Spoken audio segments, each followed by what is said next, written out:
Eh bien, c'était vachement bien. Allez, nouvelle petite vidéo, cette fois sur... Alors, encore une fois, j'ai le papier, je l'ai gardé. Sauver sa peau de Lisa Gardner. J'avais déjà lu un roman de cette autrice il y a peu, c'était Preuve d'amour, qui est en fait le 4e tome de la série.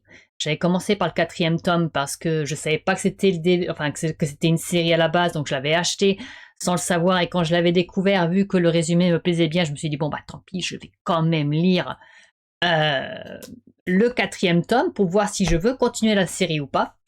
J'étais pas sûre à la fin de continuer la série, même si j'avais énormément aimé le roman. Je m'étais dit, est-ce que j'ai vraiment envie de m'embarquer dans une série aussi longue? Surtout que l'un des personnages principaux me plaisait moyennement, même si deux autres personnages me plaisaient beaucoup. Je savais pas trop. Et finalement, je me suis dit, écoutez, ça m'avait plu, donc je veux découvrir la suite, enfin en tout cas de reprendre cette série depuis le début, et ensuite découvrir les suites. Et c'est ce que j'ai décidé de faire. En fait, j'ai commandé pas mal de bouquins sur cette série. Je dois avoir les 8 tomes maintenant. 8 tomes, il y en a que j'ai acheté en neuf, d'autres en occasion. Oui, j'ai fait une petite folie parce que finalement ça m'a tellement plu que je me suis dit non, j'ai vraiment envie de redécouvrir cette série, j'ai envie de savoir ce qui se passe, et comme à chaque fois les résumés de chaque tome me plaisaient, je me disais oh putain, je veux celui-ci, je veux celui-ci, je veux celui-ci, je veux celui-ci. Je me suis arrêtée avant d'avoir acheté tous les tomes, mais j'en ai pas mal à lire du coup. Et comme je l'ai dit, sauver sa peau, c'était vachement bien. Je me demande si je l'ai pas préféré à Preuve d'amour, quoique dans Preuve d'amour, il y avait un des personnages que j'ai tellement bien aimé parce qu'elle était tellement battante que j'ai trouvé ça vraiment excellent. Mais là, je me suis vraiment plongée dedans et j'ai eu du mal à m'arrêter. Alors, qu'est-ce que ça raconte, Preuve d'amour? Déjà, comme j'ai dit, c'est le premier tome de la série. En vérité, c'est pas le premier tome de la série. Parce que cette série apparemment se commence par un autre tome qui met en scène pas Didi, qui est l'un des personnages principaux. Tu as Didi et Bobby, qui sont tous les deux des enquêteurs. Alors il y en a une qui est commandante, je crois, à la police municipale, et l'autre qui est enquêteur à la police d'État. Je crois que c'est ça. Comme aux États-Unis, il y a plusieurs trucs. Je ne sais pas si ça existe chez nous, mais en tout cas, là-bas aux États-Unis, il y a pas mal de trucs au niveau de la police et tout ça. Donc, ils sont pas du tout dans les mêmes services. Et pourtant, ils font souvent leur enquête ensemble. Parce que ce sont de très bons amis qui ont eu une aventure par le passé. Et donc, le premier tome de la série, logiquement, était centré uniquement sur Bobby et montrait en fait ce qui se passe avant ce tome. Donc, toute une histoire à propos d'un assassinat. Enfin, c'est pas vraiment. Il a descendu une cible parce qu'il était avant dans les forces spéciales, je crois. Et il y avait un mec qui allait tuer sa nana, et donc du coup, il l'a descendu. Il l'a descendu et c'est un meurtre qui l'a beaucoup traumatisé. Et en fait, cette histoire raconte du coup l'histoire de Bobby après, je crois, cet événement, et aussi la relation qu'il a eue du coup avec la femme qui allait être assassinée, Christine. Je crois que c'est Christine, ça s'appelle. Et ce qui s'est passé après ça.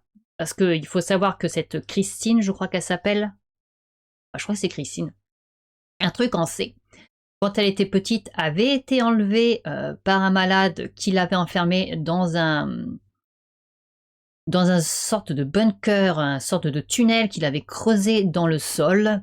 Et forcément, il l'avait violée, donc elle a été prisonnière je ne sais plus combien de temps entre les mains de ce forcené. Et elle a réussi à être libérée, et donc du coup, ça raconte également son histoire. Et je ne sais pas pourquoi, ça n'a pas été traduit en français. Je ne sais pas pourquoi du tout. Mais on revient sur toute cette histoire déjà parce qu'on retrouve Bobby dans Sauver sa peau, mais on retrouve également Christine. Je ne sais plus comment ça s'appelle. Je crois que c'est Christine, mais je ne sais plus. Écoutez, c'est un truc qu'on sait, comme je l'ai dit. Et on la retrouve également parce que il y a un lien entre ce qui se passe dans ce roman et ce qu'elle a vécu dans le passé. Donc on la revoit, donc on nous explique toute l'histoire à nouveau, donc en fait on n'a pas trop de pertes au niveau du fait que le premier tome n'ait pas été traduit, mais quand même c'est dommage. Donc, on a deux enquêteurs, Bobby et Didi, qui arrivent sur une scène de crime. En fait, Bobby est réveillé au milieu de la nuit parce que il n'est pas dans le même service, comme je l'ai dit, que Didi, mais Didi a une nouvelle affaire et elle veut absolument que Bobby soit là. Et quand il arrive sur les lieux, en fait, il découvre comme Est-ce qu'elle s'appelle Christine? Ah, je sais plus. Caroline? Catherine. Catherine. Voilà, elle s'appelle Catherine. Et quand il arrive sur les lieux, il découvre une sorte de bunker, une sorte de tunnel sous un ancien hôpital psychiatrique qui rappelle étrangement le crime qu'a connu Catherine, parce qu'à l'intérieur, on retrouve le corps de 6 petites filles. Et donc, le coupable qui avait enlevé Catherine avait été arrêté, a fait de la peine de prison et a été tué par la suite. Je dirais pas comment, mais il a été assassiné par la suite. Enfin, il est assassiné. C'est une, comment dirais-je, c'est un service rendu que de descendre ce genre de salaud.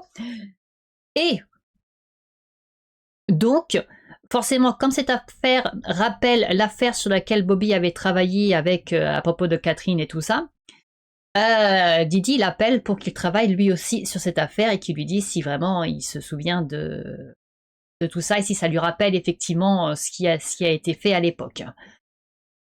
Donc, effectivement, c'est très similaire. Comme je dis, on a retrouvé 6 corps de petites filles et en fait, elles sont enfermées dans des sortes de sacs plastiques où est-ce qu'elles ont momifié à l'intérieur.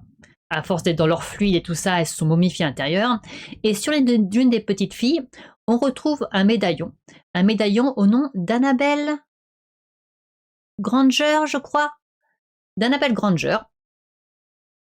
Et donc, la police, forcément, met dans les médias comme quoi ils ont retrouvé le corps de 6 petites filles, et que l'une d'elles s'appelle visiblement Annabelle, je sais plus quoi, Granger, je crois que c'est comme ça qu'elle s'appelle. Attendez, je vais vérifier. Annabelle Granger, c'est bien ça, mais il y a un autre nom au milieu. Une famille est un système, c'est pas ça. Je sais plus. Elle avait un autre nom au milieu, ce qui fait que quand le nom est mis dans la presse, en fait, cette fameuse Annabelle qui maintenant s'appelle Tania,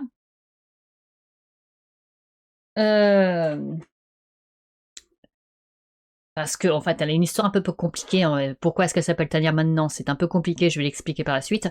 Mais quand elle voit ce nom dans la presse, elle se présente à la police et dit écoutez, c'est moi, Annabelle machin Granger, et apparemment, vous m'avez déclarée morte. Et il s'avère que elle a une histoire très bizarre, parce qu'aujourd'hui, comme j'ai dit, elle s'appelle Tania, je ne sais plus quoi. Et en fait, sa famille, par le passé, son père fuyait apparemment une sorte de voyeur, de prédateur qui en avait après sa fille, donc Annabelle. Et comme la police ne faisait rien, parce qu'il n'y avait pas encore de crime qui avait été fait, donc forcément, ils n'ont rien foutu. Voilà. Et à l'époque, en plus, où ça s'est passé, les crimes pédophiles et tout ça étaient encore moins pris au sérieux. Alors le père, il a décidé de prendre les choses en main et de faire déménager toute sa famille sous un autre nom. Et en fait, tous les 18 mois ou les 2 ans, je crois, il faisait à nouveau déménager sa famille pour brouiller encore plus les pistes. Et il leur faisait prendre à nouveau un nouveau nom. Et en fait, ça a été comme ça pendant une bonne partie de la vie d'Annabelle, qui jusqu'à ses... Je crois qu'à la base, ils habitaient à Boston, ils sont partis de Boston, ils habitaient près de Boston. Ils sont partis de Boston quand les premiers cadeaux sont arrivés sur la porte de leur maison qui était destinée visiblement à Annabelle et qu'on a découvert dans Désolée, je regardais mon chat. Dans le grenier d'une vieille dame voisine qu'il y avait un squatter qui apparemment espionnait la maison voisine qui était donc celle d'Annabelle. Où je voulais en venir avec tout ça, je ne sais plus. Oui, et c'est à ce moment-là qu'ils ont déménagé du coup d'à côté de Boston. Et vers ses 16-17 ans, je crois que parce qu'en fait, il y avait une règle dans la famille, c'est que l'un des parents choisissait les nouveaux noms et l'autre parent décidait de l'endroit où est-ce qu'on allait. Et la mère, pendant cette course, cette fuite, la mère d'Annabelle a fini par mourir. Et donc, du coup, euh, et donc, du coup, bah, lors d'un nouveau déménagement, je crois que c'est après la mort de sa femme, mais je ne suis plus sûre. Non, non, c'est pas après la mort de sa femme, c'est un peu de temps après. Le père a décidé de choisir les nouveaux noms et la fille a dit ok, mais dans ce cas, moi je choisis où est-ce qu'on va et elle a décidé de revenir dans la région d'où ils étaient partis à l'origine. Et son père n'a jamais cessé d'être sur le qui-vive et d'être persuadé que quelqu'un continuait à les poursuivre. Sauf peut-être par la suite, quand elle a eu la vingtaine, il a finalement réussi à se calmer et à se dire que ça y est, ils avaient enfin réussi à fuir la menace. Donc voilà. Et il a aussi appris à sa fille plein de trucs de self-défense. Elle lui a donné des cours de self-défense. Il lui a appris comment réagir en cas d'enlèvement, en cas de tout ça. Et elle raconte donc cette histoire, mais la police la prend moyennement au sérieux. Ok, vous vous appeliez comme la jeune fille dont on a retrouvé le pendentif, mais qu'est-ce que votre histoire a vraiment à voir avec toute notre enquête? Parce que vous n'êtes pas morte, forcément, et vous n'êtes pas visiblement de la famille de la victime. Mais je crois que c'est Bobby qui va quand même la prendre un peu au sérieux et qui va recouper des choses et qui va se rendre compte en fait qu'elle a plus à voir qu'on ne le pense dans cette histoire. Et on va également découvrir qui est l'identité de la petite fille qui avait ce pendentif, parce que ce pendentif en fait appartenait bien à la base à Annabelle, mais elle l'avait donné à une de ses amies et donc cette amie a été prise pour cible à sa place. Donc c'est très joyeux. Et donc toute l'enquête va être autour, en fait, déjà d'identifier les petites filles en question. Il y en a une qu'on identifie assez tôt, comme je l'ai dit. Et de retrouver le coupable, bien sûr, et de chercher aussi quelle était cette menace qui planait sur la famille d'Annabelle, et aussi enquêter forcément sur le père d'Annabelle. Est-ce qu'il était vraiment qui il prétendait être à la base? Est-ce qu'il n'était pas coupable de quelque chose, ce genre de choses? Donc voilà, on part sur pas mal de pistes, parce qu'il y a pas mal de suspects dans cette affaire. Il y en a au moins 4 ou 5, je sais plus. 4 ou 5. Et Annabelle, elle, vu qu'elle a vécu une enfance où il fallait toujours être sur le qui-vive, toujours être attentif et tout ça, elle a continué à vivre sous une fausse identité. Elle a continué à être très solitaire pour ne pas se lier parce que elle continue de se méfier des gens. Et son appartement, elle l'a vraiment barricadé. Elle a acheté une porte super résistante. Il y a combien de serrures? 5 ou 6 serrures avec une chaîne à sa porte. Donc elle continue un peu à être paranoïaque et à vivre un peu la vie que son père lui a donnée par le passé, sauf qu'elle ne déménage plus. Elle ne déménage plus, elle a maintenant pris un chien. Et cette affaire va faire ressurgir forcément pas mal de mauvais souvenirs. Et amener à elle également des attentions dont elle se serait bien passée. Donc comme j'ai dit, on part sur pas mal de pistes. C'est bien mené, c'est bien rythmé. Même si Didi, je trouve toujours que c'est un peu une connasse, ça va, je commence à m'attacher à elle, à force. Vraiment, dans le 4e, je l'avais pas aimé du tout. Là, ça va mieux. Ça va mieux, ça va mieux. Mais elle est particulière comme personnage, elle est vraiment assez odieuse. Après oui, elle a un métier qui est difficile, c'est une femme flic, tout ça, mais bon, est-ce que c'est nécessaire que toutes les femmes flics de ce genre de roman soient un peu des connasses? Je ne sais pas. Je ne sais pas, je ne sais pas. J'aime toujours bien le personnage de Bobby que j'avais déjà bien apprécié dans le premier. C'est bien de le découvrir un peu plus. On en apprend beaucoup plus sur Bobby, mais on en apprend très peu sur Didi, bizarrement. Alors que c'est décrit comme étant sa première enquête, alors qu'en fait, on la voit très peu dans ce tome. On la voit parce qu'elle est présente et tout ça, à plusieurs moments, mais dans l'ensemble, on voit beaucoup plus Bobby et Annabelle que Didi. Donc ouais, c'est pas exactement une enquête d'elle, c'est une enquête de Didi et de Bobby, avec Bobby qui est bien plus mis en avant. Mais ouais, c'est un peu bizarre. Mais bon, voilà, j'ai apprécié Bobby. Annabelle, c'était aussi un bon personnage. Comme dans le 4e roman, en fait, on a 2 points de vue. On a là le point de vue à la première personne de la victime slash suspecte, parce que dans le 4e tome, la personne que l'on suit, on pense que c'est une victime, mais également que c'est une suspecte. Et on est également à la première personne de son point de vue. Donc on a le point de vue à la première personne d'Annabelle, et on a le point de vue à la 3e personne, du coup, des flics, de Bobby, de Didi. Même si je me demande vraiment si on a le point de vue de Didi, et je crois que même à la 3e personne, ça se concentre surtout sur Bobby. Hein. Ouais, j'ai l'impression. Ouais, c'est bizarre, c'est bizarre. J'espère qu'elle sera un peu plus présente dans les autres tomes, parce que comme je l'ai dit, j'ai acheté pas mal de tomes de cette série. Mais j'ai vraiment très très envie, ce tome me donne très très envie, comme avait donné un petit peu le 4e tome, de lire la suite, surtout que les autres tomes ont un très bon résumé également. Après, je dirais pas que tout est parfait dans ce roman, comme j'ai dit, le rythme est bon, l'enquête est bonne, le mystère est bon, on a vraiment envie de savoir le fin mot de cette histoire. Annabelle est un bon personnage, Bobby est un bon personnage, Didier est aussi un bon personnage malgré ses mauvais côtés, tout est bien développé, mais vers la fin, ça a un peu le défaut de beaucoup de thrillers, de romans policiers, où les criminels vont te faire un grand laïus sur toute leur vie, toute leur histoire et toute leur but et tout ça, leur raison d'agir de la sorte. C'était un petit peu grossier, j'ai trouvé. Mais bon, il fallait raconter l'histoire effectivement, mais de la façon dont c'était fait, j'étais un petit peu... Oh, oui, bon, c'est intéressant, mais c'est grossier. Il y a aussi autre chose qui m'a un peu déçu, c'est qu'on a pas mal de suspects, comme je l'ai dit, dans cette enquête. Et il y a la résolution d'un des suspects. En fait, on a la résolution de 2 suspects dans cette enquête. Mais je me dis que l'un des suspects, en fait, c'était pas forcément utile de résoudre son histoire dans ce tome, et que ça aurait pu faire un bon fil rouge pour les autres tomes, en fait. Mais bon, ils ont décidé de résoudre l'histoire de deux criminels, enfin de 2 suspects en tout cas. Et ma foi. Et puis comme on a beaucoup de suspects aussi, c'est très difficile de savoir qui est vraiment coupable, qui ne l'est pas. Honnêtement, jusqu'à la fin, je savais pas du tout à quoi m'attendre. Au début, j'avais pensé avoir compris, puis je me suis dit peut-être pas. Et à la fin, quand on découvre la vérité, on s'y attendait pas du tout.